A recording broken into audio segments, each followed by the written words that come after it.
Welcome to About Mansfield, your audio newspaper. I'm Steve Casillo with the November 1st, 2023, 196th edition, always broadcasting from the Cellmark Studios. Colleen Daniel is in Studio West, and we're here with the About Mansfield news team. Coming up today, it's a Mansfield commentary, sports, and conversation. And a little later in the episode, you will have a chance to win a $25 gift card to a Mansfield restaurant of your choice with our Mansfield Trivia Question, courtesy of Joe Jenkins Insurance. Let's take a look at the stories we're covering this week. Mansfield prepares for the upcoming holiday season, and in sports, Timberview has handed their first defeat of the year. And in the talk segment, Steve talks with a local author about a longtime Texas tradition. We are Mansfield's only source for news and conversation. This is About Mansfield. Are you ready to create unforgettable memories? Picture this, an enchanting event venue nestled amidst breathtaking landscapes with panoramic views right here in Mansfield. The Grandview Event Center is the perfect setting to bring your vision to life. From intimate gatherings to large-scale extravaganzas, the Grandview has flexible spaces to accommodate any occasion, be it a wedding reception, corporate Christmas party, or community gathering. Book your next unforgettable experience at thegrandviewmansfield.com. That's thegrandviewmansfield.com. The Grandview Event Center, where memories are made and dreams become reality. Book your event today. No matter your familiarity with buying or selling real estate, having an experienced, trusted advisor on speed dial is priceless. The Roger and Beth team of Century 21 Judge Fight is here to be that resource for you. Whether you're buying right here in Mansfield or your dreams are taking you elsewhere, we are ready to help you with turning that vision into a reality. To learn more, visit our website at homesinmansfield.com. That's homesinmansfield.com. Hi, I'm Brian McFadden, the Executive Director for Mansfield Mission Center, and you're listening to About Mansfield. Welcome back to About Mansfield. This portion of the news is brought to you by the Grandview Event Center. Anyone who has lived in Mansfield for even a short number of years has undoubtedly experienced the heartwarming surge of charitable giving and community support during the holidays. And now that Halloween 2023 is a thing of the past, this upcoming holiday season is no different. Per usual, residents and local businesses will be joining hands to spread joy and assistance to those in need. Numerous initiatives have already taken root, with food drives, toy collections, and clothing donations being organized across the city. Mansfield's churches and nonprofit organizations will be working tirelessly to ensure that no family goes without during this festive period. Leading the charge, Mansfield Mission Center, Harvesting in Mansfield, Mansfield Cares, the St. Vincent de Paul Center, as well as the Red Cross Bucket Challenge and other great nonprofits. So, to my wonderful listeners, as we head into this holiday season, remember to open our hearts and our wallets with donations to support our neighbors in need, whether it's with your time, your talent, or your treasures. This year, let's showcase Mansfield's unwavering spirit of generosity and compassion with an overwhelming response. Mansfield has always been a community that cares deeply for its neighbors, and an outpouring of support during the holidays is a testament to our collective strength and kindness. As the holiday season draws near, Mansfield will shine as a beacon of compassion and unity, reminding us all of the true spirit of the season. That's my opinion. What's yours? Timberview is handed its first loss of the season, and we'll talk about it because sports is next. Imagine a city where innovation knows no bounds, where dreams take flight, and the future unfolds before your very eyes. Welcome to Mansfield, a beacon of growth and a testament to vision. In the heart of Mansfield, a remarkable transformation is underway. But it's not just about the physical landscape. It's about the spirit that drives us forward.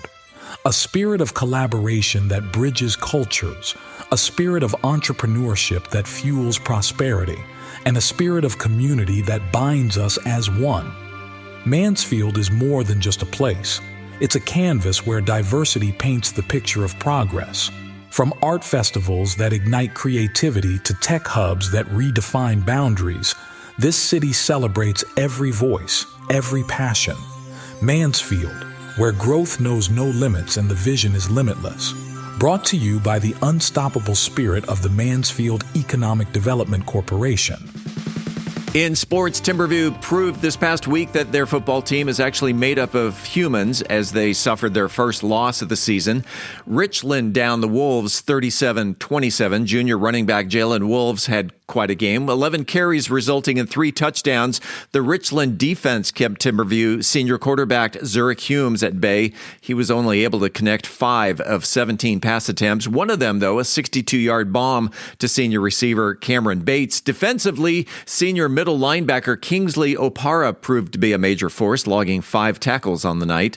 The 8-1 Wolves take on the 1-8 Adams Thursday night at R.L. Anderson. Elsewhere, senior Quinlan Lindley kicked a game-winning field goal with 2 seconds left on the clock as your Mansfield Tigers nipped Skyline 27-25. Mansfield moves to 6-3 on the season and takes on undefeated DeSoto Thursday night at Newsom. Summit down Joshua 30-zip and travels to Ennis on Friday. Cedar Hill bested Legacy 42-7. The Broncos go head-to-head Thursday night in Duncanville. And still looking for their first win of the season, Lake Ridge was down by Waxahachie 30-0. The Eagles travel to Cedar Hill this Thursday night. Taking a look at the highs and low scores across the state. In the Panhandle, Groom defeated LaFours 82-78, while in South Texas, McAllen traveled all of 5 minutes or so and nipped crosstown rivals McAllen Row 9-6. And the biggest goose egg in the state, North Crowley whooped Fort Worth Chisholm Trail 77-0. If you have a comment about the show, you know the news, whatever's on your mind locally, the good, the bad, the ugly, doesn't matter. What's on your mind? You can reach us by voicemail at 817-435-2938. Again, that's 817-435-2938. This coming Friday, November 3rd, is National Sandwich Day, a day that's pretty universal. After all, who doesn't like a sandwich? It's believed that the sandwich is to be the namesake of John Montague, the 4th Earl of Sandwich, following the claim that he invented the first sandwich. As the story goes, back in 1762, he was playing cards and didn't want to leave the gaming table to eat, so he asked for a serving of roast beef to be placed between 2 slices of bread so he could eat it with his hand. A meal that changed dining forever. What are the top 5 sandwiches in the United States? Well, I'm glad you asked, because according to ChatGPT, they are number 5, my favorite, the Reuben. Number 4, the Philly cheesesteak. Number 3, your basic grilled cheese. Number 2, turkey and Swiss. And the most popular sandwich in the United States, number 1, the classic, bacon, lettuce, and tomato. In the event that you're yearning for a sandwich this Friday, check out the sandwich specials around town. Subway footlong, you can buy one and get one through their app using the promo code FREEFL. Jimmy John's has a $1 off coupon for their rewards members. McAllister's buy one, get one for their rewards members. And you know it's going to happen. Jersey Mike's will have some type of offer, just not available at the time of this recording. Personally, I'll take a number 13 Mike's Way to go. Coming up after the break, we turn the page to the features section. A veterans memorial, an open mic, and a haircut top this month's cultural arts calendar. Energy drinks, are they safe? I'm Angel Biasatti with Methodist Mansfield Medical Center. We'll talk about the best one to choose in Methodist Mansfield News to Know. I'm Beth Steinke, and today we are finishing up our series on the top questions that buyers and sellers ask on the Mansfield Real Estate Report. In this week's Cocktail of the Week, I'll be talking about a cocktail that may take you back to some childhood memories. We are Mansfield's only source for news, sports, and conversation. I'm Colleen Daniel, and this is About Mansfield. This portion of the news is brought to you by the Grandview Event Center. The housing market is evolving as interest rates rise to meet inflation. Speculation abounds as to what the future may hold. Do you have a trusted advisor?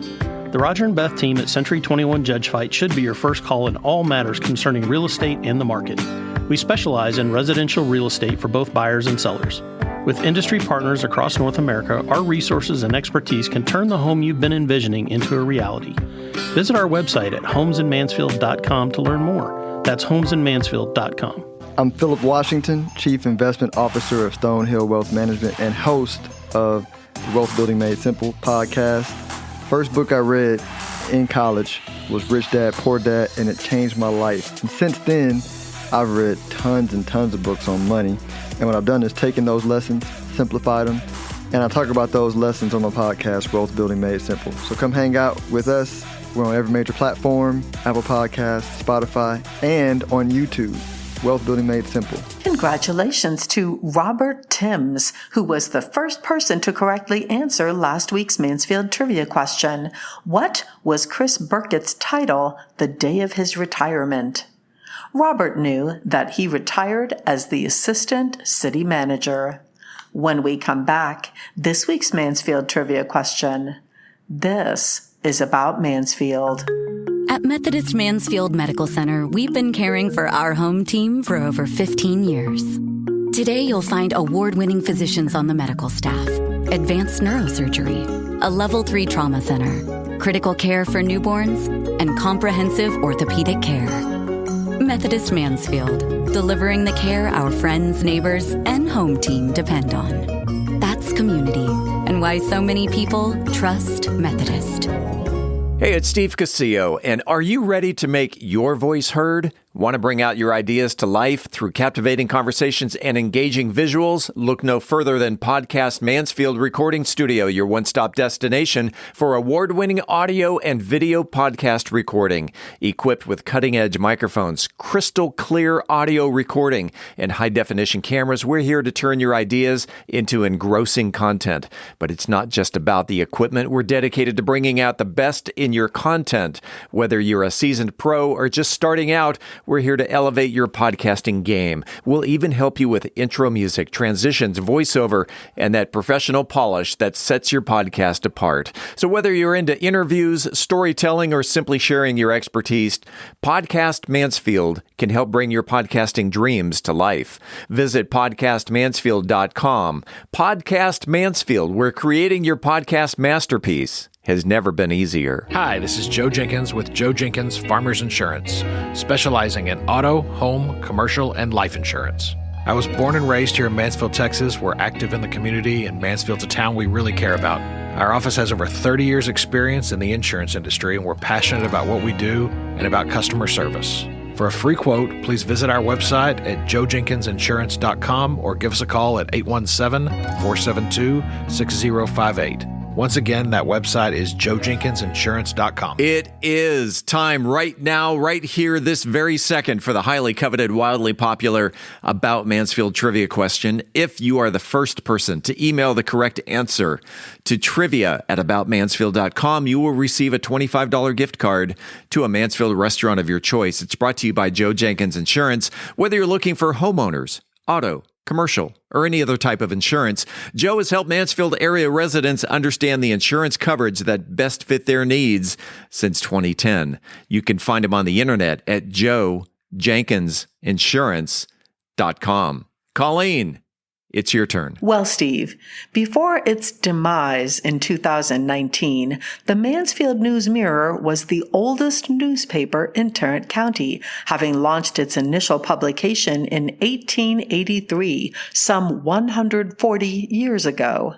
This week's trivia question is, what was the News-Mirror's original name?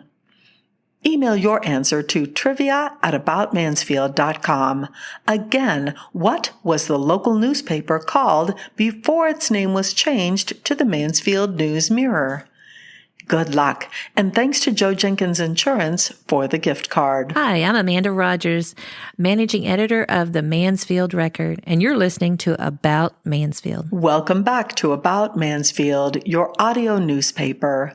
Let's open up the features section. Lots of exciting things coming up in Mansfield this month. This being the first episode of the month, we always bring in the tourism manager from the city of Mansfield, that'd be Tim Roberts, to talk about the cultural arts calendar. Tim, welcome back. Oh, great to be back. Wrapping up a real busy October, but the fun doesn't stop quite yet, for sure. Right. You're enjoying this cold weather. Loving this cold weather. Live for it. As soon as it gets below 50, that's where I'm in my zone. You're digging it. You're wearing your heavy Cowboys jacket today. Yeah, they've won at the moment. By the time this airs, maybe I'll have thrown it in the garbage, but we'll see.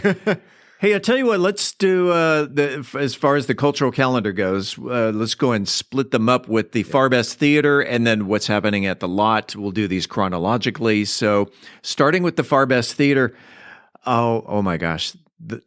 Whether it's the Barber of Seville or Sweeney Todd, one of my favorite stage performances, and is coming to the Far Best Theater. Yep, wrapping up kind of the Halloween season into the first week in November from the 3rd to the 5th. MPM Studio Theaters presenting Sweeney Todd, the high school edition. So if you're worried about some of the content, it's a little bit more family friendly. I mean, I'm not taking my 18-month-old to go see it, but a chilling, perfect way to wrap up the Halloween spooky season into the first weekend in November. Sweeney Todd, November 3rd through the 5th at the Far Best Theater. Let's talk about November 9th. November 9th, the open mic night, headed up by local poet, spoken word artist Michael Gwynn, who's also going to be our artist of the month this month, so you can check out his feature over on Facebook. Just a great time for the community to come out. Everybody's welcome, whether you're spoken word, poetry, music, one-act play, anything you want to offer. It's just a very welcoming, friendly place to showcase your talents. So when it's poetry, do we clap by snapping our fingers? You know what? I mean, I think you're welcome to do that. I think it's more jazz club than a Far Best Theater, but bring good vibes, because it's just a great place to, if you're even new to it, no judgment there. You're going to have a great time performing. That's open mic night on November 9th. Moving to the 11th, this is something I've not heard of, the Luminosity Theater. Tell me about that. Yeah, this is a big event they've been putting on for a while. It's their great sing-off. It's going to be a giant musical competition. Imagine American Idol, but it's right here in Mansfield. When you buy your ticket, you'll actually be given little tokens to vote with. And there's going to be a big grand winner for a singing competition at the Far Best Theater on November 11th. Headed up by Luminosity Theater Center, and it's kind of their big fundraiser for their calendar year as well. So check that out. And then November 12th, you're back again with another presentation. Yep, Pizza Chapel Theater Company. They do their monthly Pay What You Can theater classes every, I believe, second Sunday of the month. Come out, just pay whatever you can. Get some real quirky, hands-on acting lessons. Nice. And then wrapping up the month of November, because obviously we got Thanksgiving toward the end of the month. So November 18th, my friends over at Sunshine Yoga. Yeah, they are putting on their aerial yoga showcase. If you've seen them out before at some of our events like Music Alley, it is essentially a miniature Cirque du Soleil. They are on the ropes, the high wires, essentially spinning, flipping. It's spectacular stuff. And they're doing their annual showcase right there at the Far Best Theater on November 18th.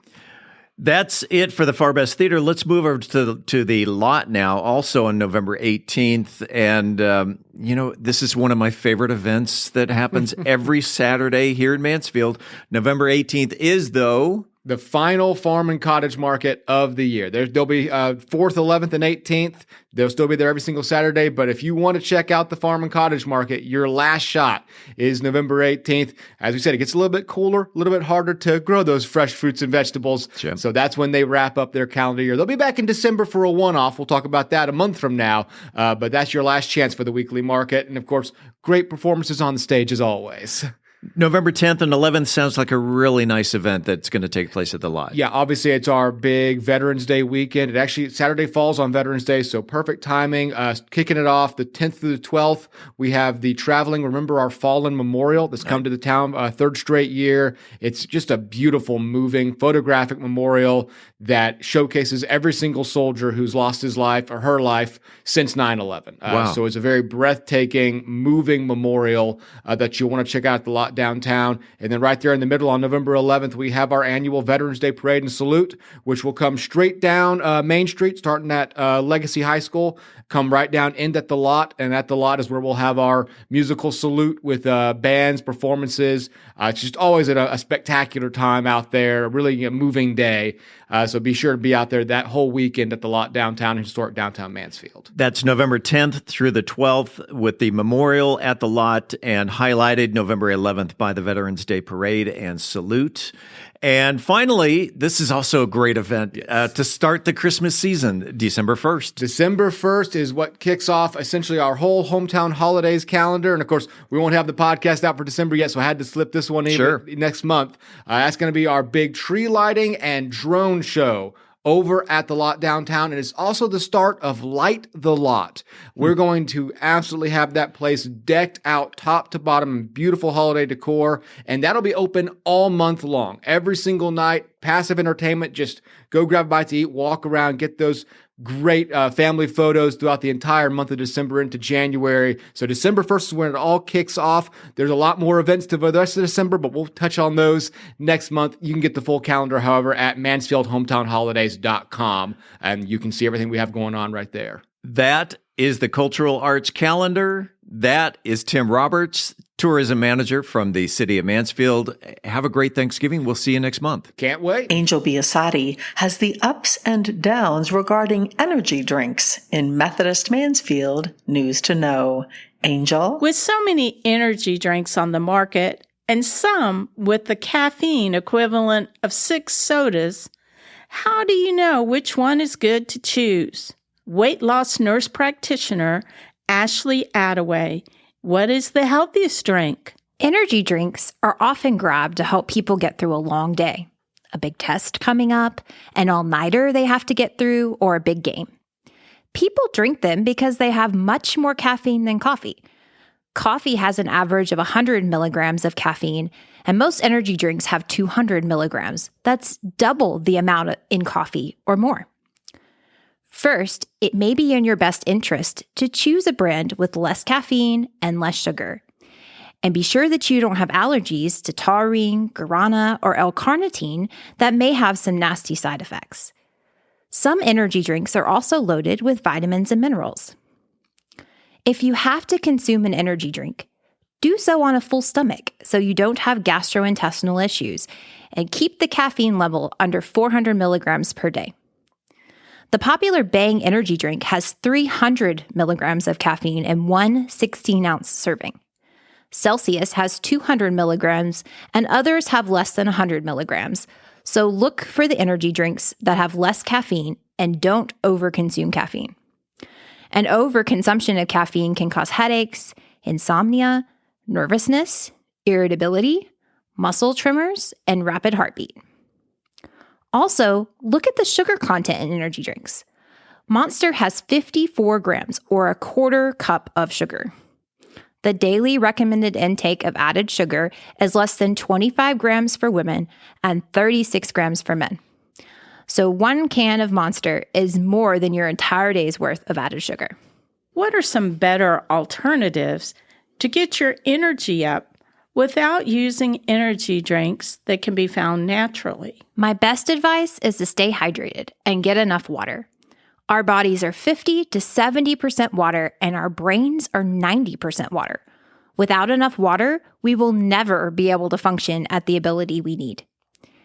You should consume at least 8 8-ounce glasses of water. This is a good estimate. If you're working out or sweating excessively, you will need more water. Check the color of your urine. If it's a dark yellow, you need to consume more water. The lighter the color, the more hydrated you are. Another natural energy drink is tea. Green tea and black tea have higher levels of caffeine.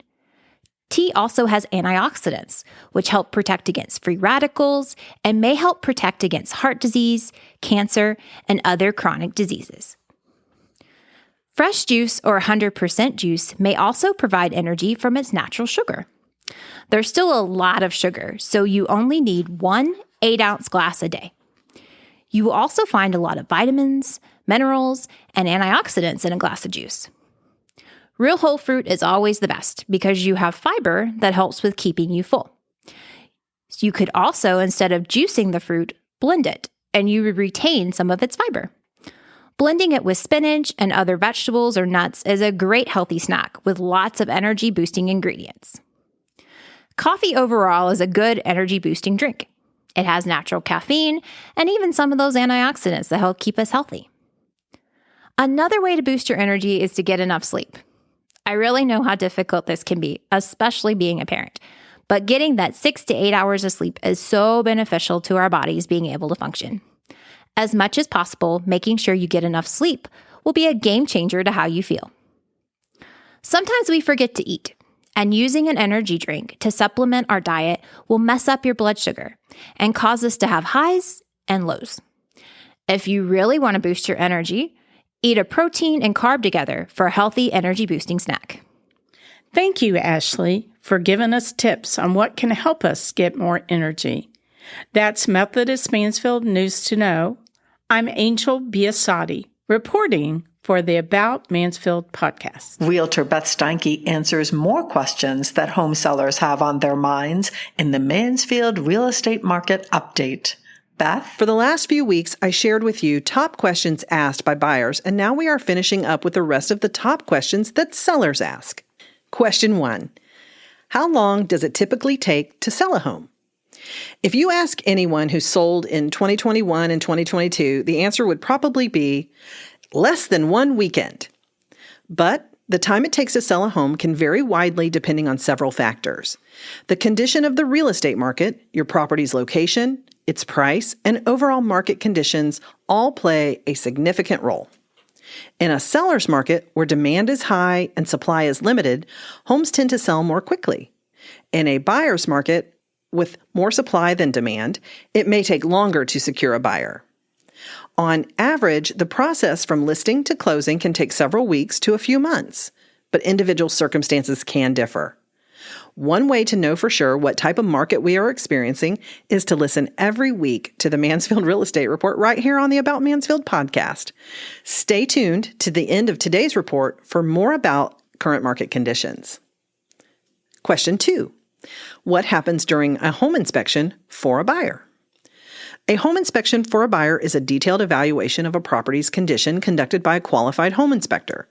The inspector assesses various components such as foundation, roof, electrical systems, plumbing, HVAC, and the overall structural integrity of the home. They then provide a comprehensive report detailing any issues or areas that may require attention.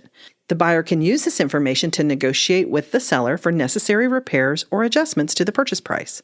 A thorough home inspection can uncover potential problems, allowing buyers to make an informed decision. As a seller, we anxiously await the buyer's request, and most will hold their proverbial breath until they get them in hand. Once received, the seller can agree to all of the repairs, they can agree to some of them, or even none of them. Or maybe the seller will offer a credit to the buyer to address the repairs after closing. Question 3. Can I sell my home while still living in it? Yes, you can sell your home while still residing in it. Many sellers choose this option, often because it is more convenient and cost-effective than moving out before selling. However, it does require careful planning and cooperation between you, your real estate agent, and potential buyers. During the selling process, you'll need to maintain a clean and presentable home for showings and open houses. You should also be prepared to accommodate buyers' schedules and provide access for inspections and appraisals.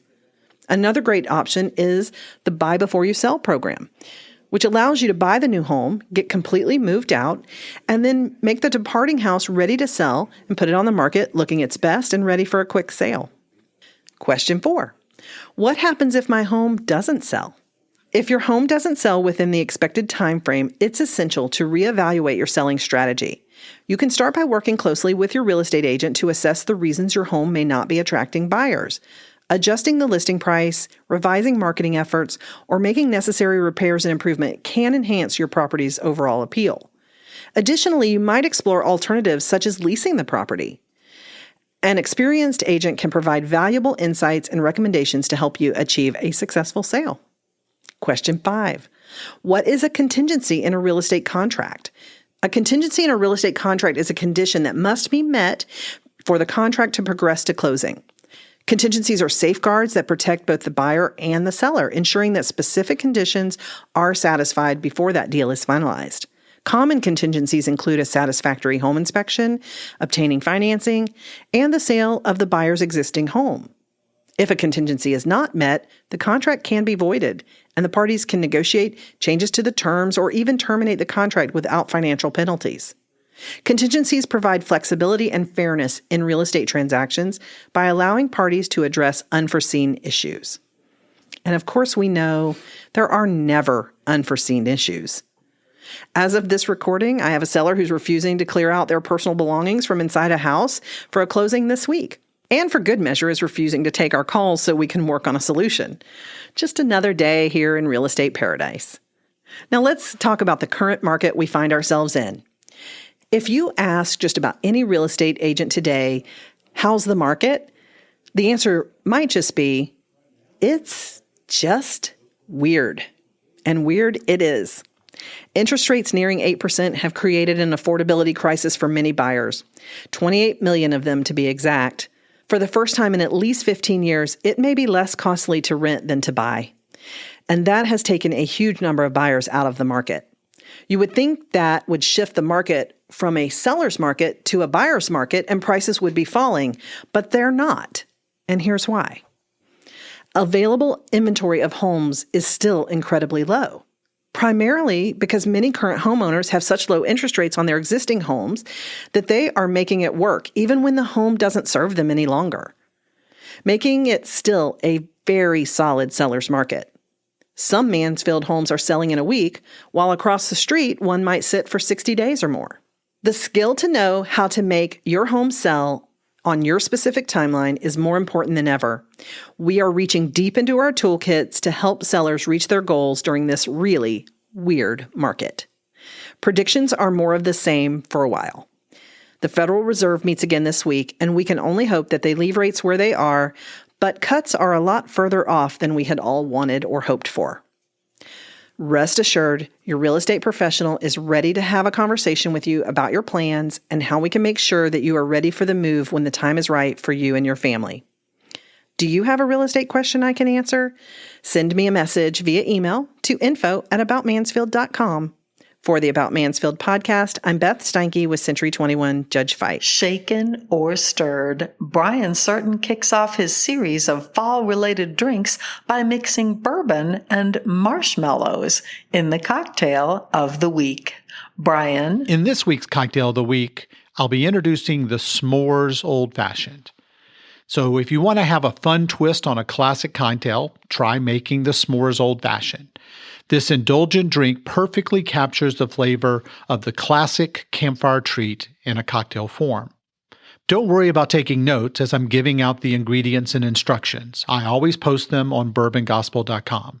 You can also sign up on bourbongospel.com and have the cocktail of the week delivered directly to your inbox every Wednesday. This week's cocktail of the week is the S'mores Old Fashioned. The ingredients: you'll need some Woodford chocolate bitters, a sugar cube, the Evan Williams Bottled in Bond bourbon, you know it's my kitchen favorite, 4 to 5 mini marshmallows, and 151 rum or other high-proof alcohol for flambeing. To make the cocktail, you're going to place the sugar cube in an old-fashioned glass and soak it with 2 to 4 dashes of chocolate bitters. Let it sit for a minute to allow the sugar to absorb in the bitters. Then you're going to place a small amount of 151 rum or other high-proof spirit into the glass and muddle thoroughly. And now comes the fun part. You're going to skewer 3 to 4 small or 1 large marshmallow. You're going to light the 151 in the glass and place the marshmallow over the fire, roasting the marshmallow. After the fire is burned off, add 2 ounces of the Evan Williams 100 proof Bottled in Bond bourbon. Add 1 ice cube to the glass, and then stir gently with a bar spoon to incorporate the ingredients. The high-proof bonded bourbon provides a solid base spirit, while the chocolate bitters mimic the rich cocoa flavors of the s'more. Flambeing the marshmallow lends a perfectly toasted sweetness and aroma. This is a fun, interactive cocktail that cleverly infuses the nostalgia of campfire s'mores into a classic whiskey drink form. And while I can't promise the S'mores Old Fashioned, I can promise a great time tonight, November 1st, as Bourbon Gospel hosts Happy Hour at Henry's Cigar Lounge. Henry's is located at 101 South Main here in downtown Mansfield. If you'd like to be on the guest list for tonight, you can email me at brian@bourbongospel.com. As always, I'm open to hear your take and your input, and you could reach me at that same brian@bourbongospel.com. And until next week, as Mark Twain said, too much of anything is bad, but too much whiskey is barely enough. Reporting for the About Mansfield podcast, I'm Brian Certain. We're back in 60 seconds with our interview with author Amy Schultz. Hey, it's Steve Casillo, and we all remember the storm that blew through our town back in June that pelted this community with baseball-sized hail. It did a ton of damage around Mansfield, including my own roof. Regular listeners to About Mansfield have heard Paul Duncan's commercials for Trinity Roofing and Construction, and after the storm, I reached out to him, and boy, am I glad that I did. From the first call to Paul to working with the crew leader, the scheduling department, and the entire construction team, and how it all played out with my insurance company, working with Trinity Roofing and Construction was a breeze. It's easy to see why they're a platinum preferred contractor with Owens Corning with an A+ rating with the Better Business Bureau. So if you're thinking on replacing your roof, look no further than Trinity Roofing and Construction. They're a Mansfield-based company, and you can find them on the web at trinityroofingconstruction.com. Again, that's trinityroofingconstruction.com.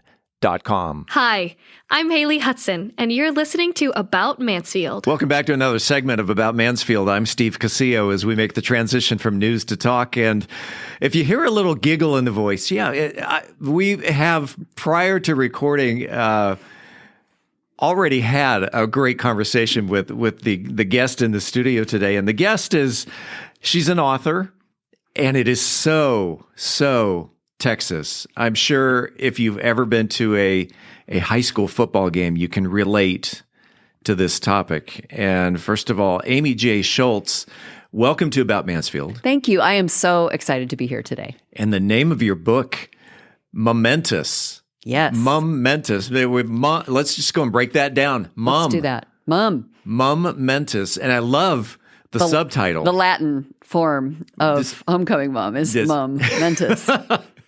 And the subtitle, original photos and mostly true stories about football, glue guns, moms, and a supersized high school tradition that was born deep in the heart of Texas. That's a mouthful. Yeah, the end. Yeah, that's the book. That's the book right there. What prompted you to write a book called Momentous? Well, I started writing a book called Mum's the Word. Oh, nice. That was my working title. Okay. And actually, after a little while, I realized that for people outside of Texas, mum wasn't the word at all because they didn't know what we were talking about. So the other 49 states are missing out on quite a tradition. Not only that, yes. When my daughter was in high school, 2019, I had posted a photo of her and her mom, and as a quote, I wish I had a Bible here to put my hand on it. A young lady that I knew from California, she says, "What in the wide world of sports is that?" Mom making kind of is a sport now that you mention it. Yeah, for sure. You mentioned a young lady in California saying, "What the heck was that?" So I grew up in Florida. I didn't grow up in Texas. However, I did have a homecoming mom when I was in school. However, ours was kind of the old school live chrysanthemum corsage that came out of a little box and had a couple ribbons on it. Started as a flower, right? Started as a flower in Texas and everywhere else in the United States. And so when I moved to Texas in the 2000s as an adult, I went to Michael's during the fall like you do, and I see these mom making supplies, and I kind of knew what I was looking at. This sort of looks like maybe homecoming moms, but it just, I just didn't get it. And this is the story that you hear over and over from everybody who's moved to Texas from everywhere else. Like, where did this tradition come from? And so I'm a photographer and I'm a writer, and I was curious about it. And because I was an adult, I had an adult's curiosity. And so I asked my friends, tell me about this tradition. And one of my friends said, well, why don't you just let me show you? And that's kind of how it got started. I brought my camera with me and I went to a mum making party because that's what ladies do. We get together and we craft. And I'm watching these women doing this crafting, and they gave me a glue gun, and about 2 minutes later, they took it away because I was terrible with it. But they let me cut ribbon in equal length. Oh, yeah. Oh, yeah. However, I mostly shot pictures. And, sometimes when I don't know, this is just me as a photographer, but when I got home and I'm looking at the pictures that I shot, and I'm looking at these women doing these crafts, and it hit me. This is a quilting bee or a church like covered a supper or scrapbooking or bunko. Or Yeah, all of the things that we do. Wine drinking night. It's a social activity, but then there's sort of this community building aspect because these are women that didn't know each other outside of mum making. Okay. And it hit me that I was on to something more than just what the kids' side of the story was. I got curious about the adult side of the story, and that's how I ended up writing a book. How did it go from a flower to 50 pounds of ribbon, though? That's a great question. That's why I'm the host. That's right. That's a great question. I asked the questions. What was it a dry summer and that no mums grew? So they said, hey, let's use ribbon? Or I mean, that's a pretty good guess. Actually, it was a very healthy decade in Texas after World War II. Mm-hmm. Everybody moved to Texas, and we were building high schools as fast as we could. And the homecoming mom tradition was exactly the same in Texas as it was everywhere else. But we had this huge population growth, and florists couldn't keep up with demand. And also, this was a time of, economic prosperity in this country. And so we were manufacturing better. We were making plastic flowers better. And there was a need to convince consumers that it was acceptable to replace a live flower, which was what was fashionable, with an artificial one. That took a little while. What really tipped it was when DIY crafting really came on the scene. And if you think about DIY crafting, it started out as a need to save money. So now we're fast forwarding to like the 70s and early 70s. All of the supplies were in the pipeline, but kids and moms weren't too into artificial flowers because they wanted real ones. DIY is like cooking at home. DIY is like cooking up a mom at home, right? As opposed to going out to eat. Exactly. You're going to save money by doing things at home. Yeah. And so these crafting supplies are sort of moving into the market, where did they start? That's the big question to ask ourselves. Okay, let me ask you, where did they start? Well, they started in Michael's. Well, let me ask you, where did Michael start? Dallas, Texas. No kidding. About 2 or 3 years later, Hobby Lobby enters the scene. Guess where Hobby Lobby's headquarters are? Fort Worth, Texas. Pretty close, except folks in Oklahoma are going to boo. Oh. Oklahoma City.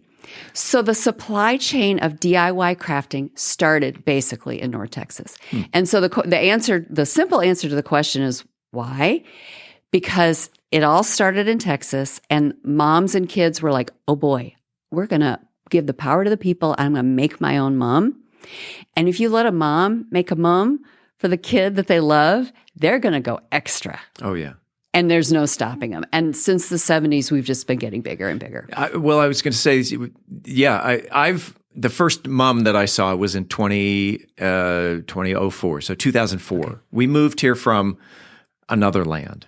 And so 2004, my next door neighbor, she was a senior in high school, and she's wearing this thing on her arm. And I'm like, okay, I know what a corsage is. I know what a boutonniere is. Never seen anything like that before. And 2004 was rather tame. For sure. Compared to what I'm seeing nowadays. Right. Now, you're saying so back in the 70s, when was the bringing in the fake flowers, and that was actually just replacing the actual flower. Right. The ribbons and the other accoutrements that go with it, those came later. Sure. So the experimentation began when the flower went artificial. It could carry more weight. Yeah. So that's when the experimentation really began. And so customers were demanding, oh, well, I want school colors in the ribbons. And, oh, well, I want to add trinkets, and I want to add gewgaws, and I want this mum. Gewgaws? Yeah, that's my word. Okay. Actually, trinkets. Trinket is actually the word in the industry to describe the little shapes of like little cheerleader pom-poms and footballs and things. That's musical notes to represent the kids' activities. They're called trinkets. And Gewgaw. Gewgaw, okay. Yeah, well, I might have made that up. All right, that's cool. It can. Yeah. So as more of these kind of supplies entered into the market, then moms needed to get bigger to carry all of this customization or personalization. And so we started inventing things like, let's differentiate a senior mom from an underclassman mom. And let's start creating traditions around senior moms being larger than the other moms. And those traditions are really still in play today at the mega scale. The other factor that really has driven the growth and complexity, I guess you might say, of mom design is the professional mom maker side of the story. Okay, because you've got your group of moms. That's moms, not mums, unless we're across the pond.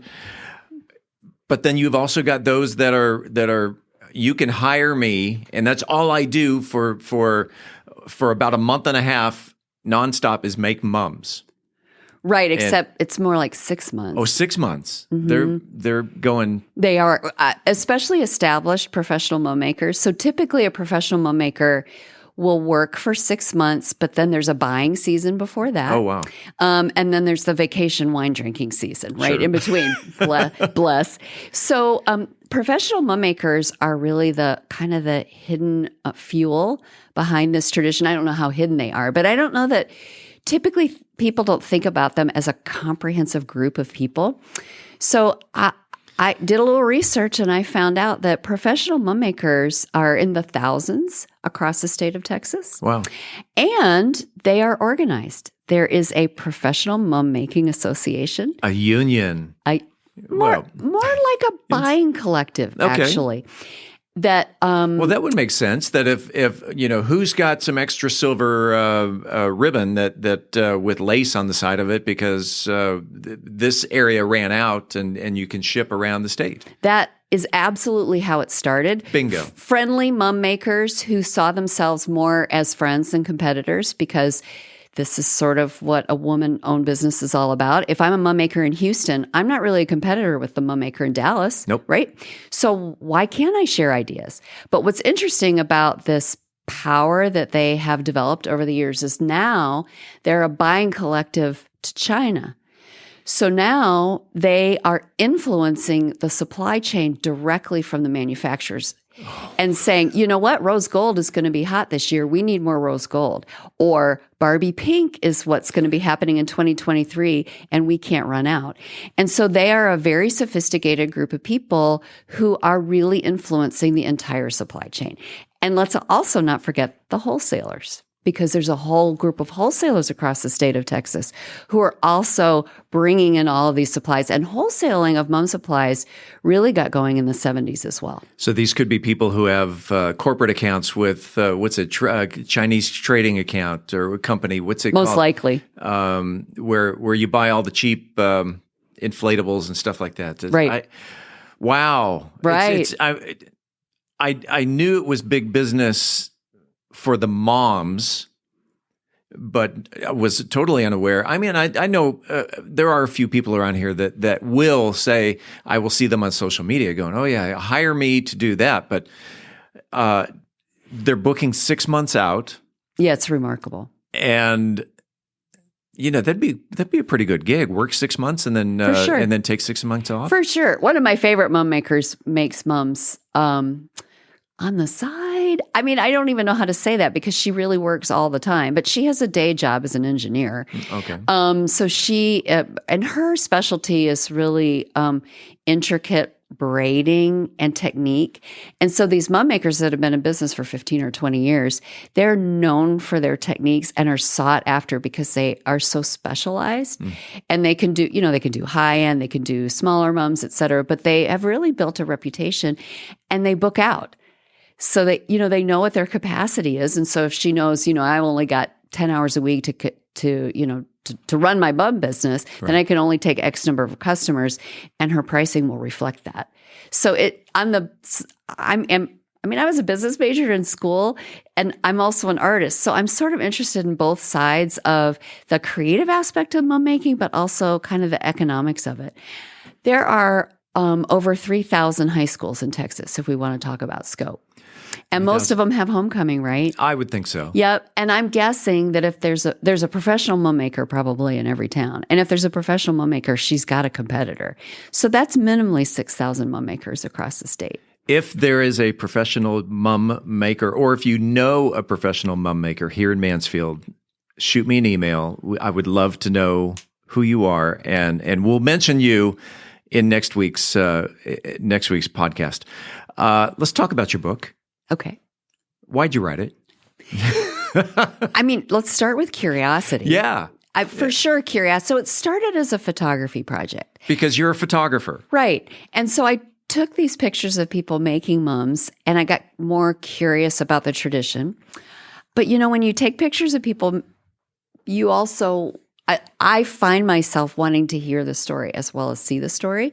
So I started gathering these amazing stories from people in our area. So primarily I focused on DFW for my photography because that's where I live. But as I met people, my story collecting ended up being all over the state. And that's when I knew I was on my way to a book. That being said, I mean, not to get overly sentimental here, but I started kind of thinking about my own mom while I was writing the book. Now, she didn't make mums, but, she made my goofy costumes for when I was in the 6th grade play and in Girl Scouts. And, she was the kind of mom that would roll up her sleeves and do what I needed to have done for school. And it made me appreciate her. And it kind of, she's no longer with us. Mm-hmm. And it kind of made me want to say, thanks, Mom, one more time. Yeah. So in a way, this is another way for me to say thanks, Mom, for all those crazy things that you did for me all those years growing up. You brought me a copy of the book. I'm holding it in my hand, and it is a beautiful hardbound book. So don't go looking for a paperback when you go to the bookstore. Hardbound. It's got a cover that is in color, and it's and lots of photos. Lots of photos. So you mentioned that your travels around DFW are documented in this book. Let's narrow this down. You're from the Mansfield, Arlington area. Are any of the stories from this area? Yes, absolutely. Tell me one. So there's several stories in the Arlington, Mansfield area. Actually, the first person that I met with, now I will say up front that I took the names out of the storytelling. To protect the innocent. Kind of. Yeah. Because you know what? There were some stories that were kind of personal. And people said, I want to tell you my story, but I don't want you to put my name. And I said, okay, let's just take all the names out. But there's a photograph in the book of 4 mums, a freshman, sophomore, junior, senior mom that was shot in the home of a Mansfield mom. Actually, it was one of the first photos that I shot after that mum making session I told you about. Sure. Because my friends said, mums aren't just one day. Mums hang around. And, I'm not from being around here. It never occurred to me that a mum would live on somebody's wall. Well, of course they do. Yeah. So this Mansfield mom invited me over to her home and into her daughter's bedroom. Daughter's off to college at this point. Mm-hmm. And there's those 4 mums hanging on the wall. Wow. And then I realized, this is like a charm bracelet or, a collectible that you don't just wear for a day. You keep it and you see it on your wall, and it sort of reminds you of who you are and who you're becoming. It's a rite of passage. It's a rite of passage. It's very quinceañera-like. Yeah. Almost. I don't know if anybody in Mansfield does the cotillion circuit, but there's when you see a senior mom, there is something very much reminiscent of a rite of passage, because senior moms are typically white rather than school colors. Mm-hmm. Bar mitzvah, bat mitzvah, first communion, like all of those rites of passages are very, to me, without having grown up with the tradition, that's the first thing I thought when I saw a senior mom was. Well, wow. And that's one thing that my daughter had mentioned when it came time for the mom was that, no, it has to be white. Why? Your colors are black and gold. Isn't that what Mansfield? I think Mansfield High is black and gold. And no, Dad, you don't understand. I'm a senior. It has to be white. Come on, Dad. And get your pocketbook out. What are you waiting for? This is this mum's going to cost $150. I'm like, wait, it's a bunch of ribbon and glue. And so, was I overreacting? Well, I don't know. I'm not here to judge. Okay. I mean, I think that if you don't know the tradition, anything that's $150 sounds like, wow, that's quite an investment when you're thinking it's only one day, but it's not only one day.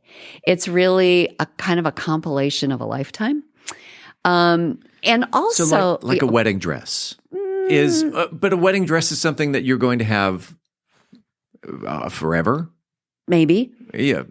I mean, I think that for some people, that is the category of sentimentality. Right. But isn't a mum the same thing? A reminder, something to reminisce about your high school day. For sure. I'm going to look at my mom going, I was in the band and I had to hang it up on the chain link fence. The chain link fence so I could play my trombone but I don't know. It's mums. Mums. It's a thing. And for boys, they're called garters. Yes. And they're equally not as large, but large. They're large. Yeah. For sure. Do you have garters in the book too? I sure do. I'm equal opportunist when it comes to my mum coverage. This momentous garters. Momentous garters, exactly. I kind of like to talk about the cost of mums, actually, because I've sort of wrestled with that myself as I wrote the book. Because I didn't really go into this being pro or con. I just was curious. Yeah. And I certainly heard people bemoan the fact that mums cost so much. And I think that's a very fair statement. Mm-hmm. But I also met a lot of kids that decided to kind of go an alternative way that didn't cost them as much, but was just as much fun. So, for instance, I met a girl at Arlington. Actually, she was a senior. She wasn't going to have a mom. Wasn't dating anybody, wasn't, thinking that a mom was something she wanted to do.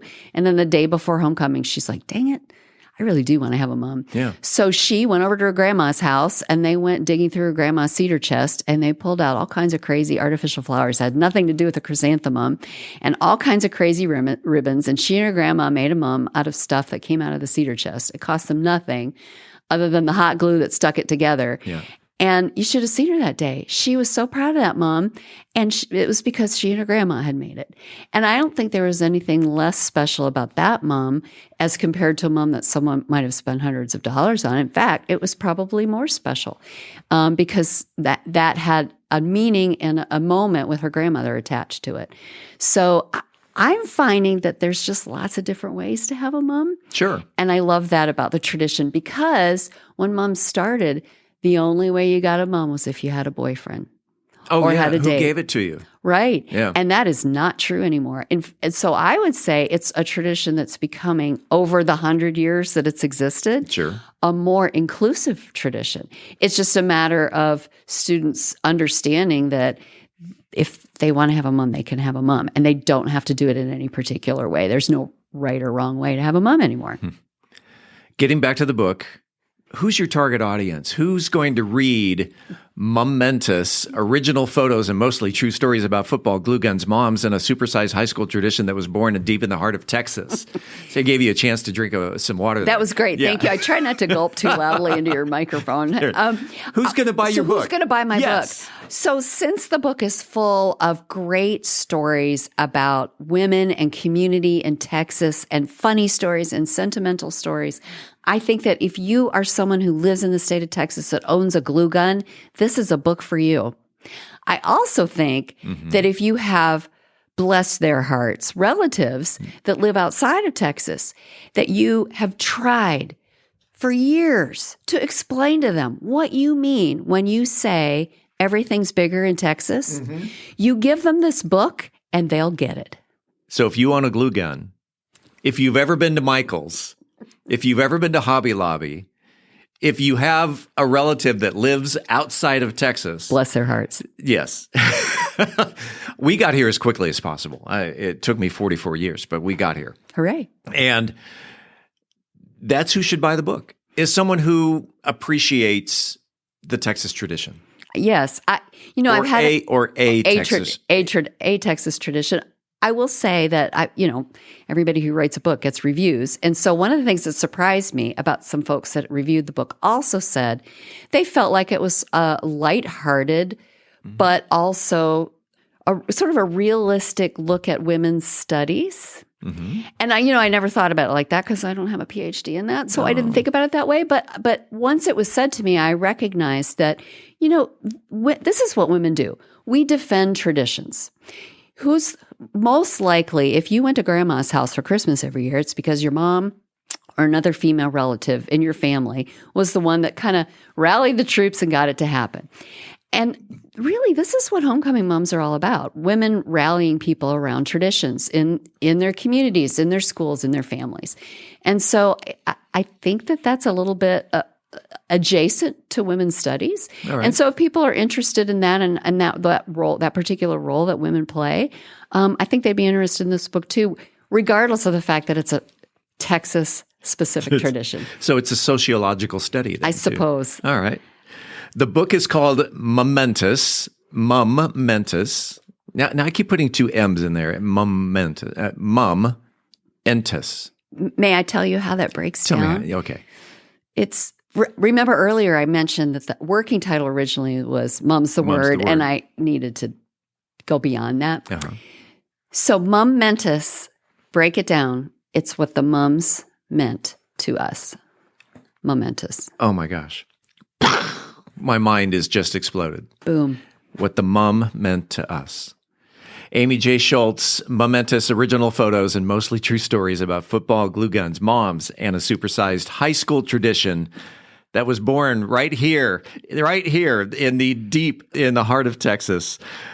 Folks, go out and get this book because it's a great read. It's something that you want to put on your coffee table and have other people read as well. So, Amy G. Schultz, what a I've enjoyed this 20 minutes. Super fun, me and too. And 20 minutes goes like that, doesn't it? Sure does. Yep. Let's have another 20 some other time. I'll write another book real quick. You got it. Thanks, all right. Thanks for being on About Mansfield. So fun. Thank you so much. Coming up next week on About Mansfield, we will talk in studio with yet another fine Mansfield resident. You'll just have to tune in to find out. In the meantime, this is the place where you will hear the latest Mansfield news, sports, and conversation. Until then, don't forget to like, follow, subscribe, share, love, or support this podcast.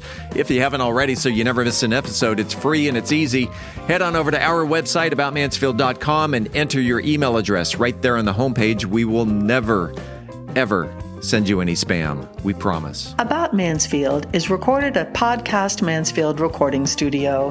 Hosts Steve Casillo and Colleen Daniel. Moment with the Mayor feature, Michael Evans. Methodist Mansfield News to Know, Angel Biasatti. Mansfield Real Estate Market Update, Beth Steinke. Cultural Arts Calendar, Tim Roberts. Cocktail of the Week, Brian Certain. Post-production editing, mixing, and mastering, Steve Casillo and Andrew Miner. This podcast is copyrighted by Podcast Mansfield Recording Studio for the private use of our audience. Any other use of this podcast without written consent is prohibited. We thank you all for listening. On behalf of the entire news team, I'm Steve Casillo, and this